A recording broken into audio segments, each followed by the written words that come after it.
બિલાડીને દૂધનું રખોપું ના સોંપાય. આપણે ત્યાં બહુ જાણીતી કહેવત છે. દુનિયાના દેશોની સલામતીનું કામ પાકિસ્તાન જેવા દેશ કે જે આતંકવાદને પાળી પોષીને મોટા કરે છે એને સોંપાય ખરું? આજે આપણે યુએન સિક્યુરિટી કાઉન્સિલમાં હંગામી ધોરણે 1 મહિના માટે પાકિસ્તાન યુએનએસસી નું અધ્યક્ષ બન્યું છે અને એના કારણે આપણા શું અસર થશે અને પાકિસ્તાન શું કરી શકે એની વાત કરવાની છે. નમસ્કાર. પાકિસ્તાનને આ વખતે એટલે કે 2025-26માં 1 મહિનાનું યુએનએસસી નું અધ્યક્ષ પદ મળ્યું છે. હવે આપણને એમાં જરાય નવાઈ ન લાગવી જોઈએ કે પાકિસ્તાનને 1 મહિના માટે પણ જો અધ્યક્ષ પદ મળે તો એ શું કરે.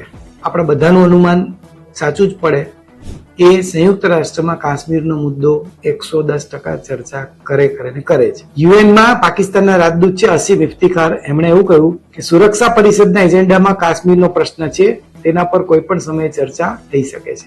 કાશ્મીર મુદ્દે પાકિસ્તાન હજુ પણ 1947ના માઇન્ડસેટમાંથી બહાર નથી આવ્યું અને ત્યારથી માંડીને આજ સુધી એટલે કે છેલ્લી ઘટના આપણે ત્યાં જે પહેલગામની બની ત્યાં સુધી સતત કાશ્મીરના મુદ્દે એન કેન પ્રકારે એ ભારતને ઉશ્કેરતું રહ્યું છે અને આતંકવાદીઓને મોકલતું રહ્યું છે.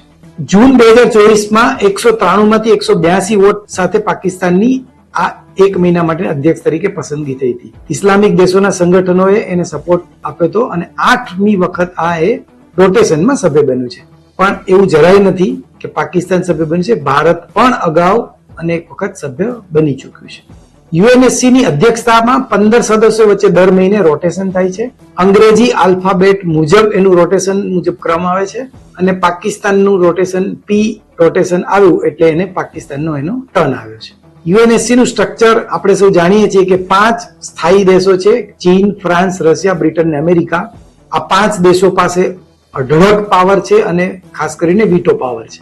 10 અસ્થાયી દેશો છે. 2 વર્ષ માટે આ દેશોની નિયુક્તિ થાય છે. 25 આખો વિડિયો જોવા માટે ડાઉનલોડ કરો દિવ્ય ભાસ્કર એપ.